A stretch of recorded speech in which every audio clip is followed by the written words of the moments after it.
वीर जंगल का सबसे शक्तिशाली शेर गर्व से जीता है। वह अपने बच्चों को सिखाता है कि डराना और जीतना ही ताकत है। रानी सुरा शांत है, बच्चों को सिखाना चाहती है कि सुनना भी शक्ति है। वीर का मानना है कि भावनाएं कमजोरी हैं। अर्ज पिता के नक्शे कदम पर है, जबकि वन्या अपनी मां जैसी है, संवेदनशील और समझदार। एक दिन अर्ज अपने पिता को चुनौती देता है। एक शिकार को बिना हिंसा के पकड़ने की कोशिश करता है और असफल रहता है।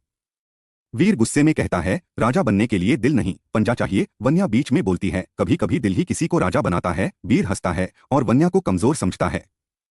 रानी चुप है, वो जानती है कि आग फैलने ही वाली है।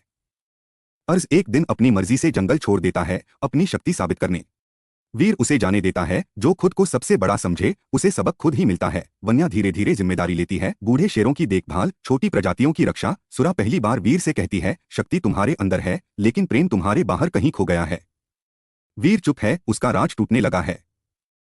एक दिन अर्ज घायल होकर लौटता है, एक और जंगल में वो हार गया। उसने सीखा कि डर फैलाकर राज नहीं किया जाता, विश्वास जीतकर किया जाता है। वीर पहली बार अर्ज की आंखों में विनम्रता देखता है और खुद को भी। वहीं वन्या अब जंगल की सबसे समझदार और सम्मानित जानवर बन चुकी है। सभी जानवर कहते हैं, शेर की बेटी में असली राज है। वीर अब बूढ़ा हो गया है। वह अपने बच्चों को जंगल का भविष्य सौंपता है, न राजा न रानी, बल्कि एक साथ बैठने वाला एक परिषद। वन्या और अर्ज दोनों मिलकर जंगल चलाते हैं, बहादुरी के साथ लेकिन करुणा से। वीर एक शाम रानी से कहता है, मैंने जंगल को पंजों से चलाना चाहा, पर तुमने उसे दिल से बचाया। कहानी का संदेश, असली शक्ति सिर्फ डराने में नहीं, समझने और जोड़ने में होती है। अहंकार से सत्ता मिलती है, पर करुणा से राज्य टिकता है।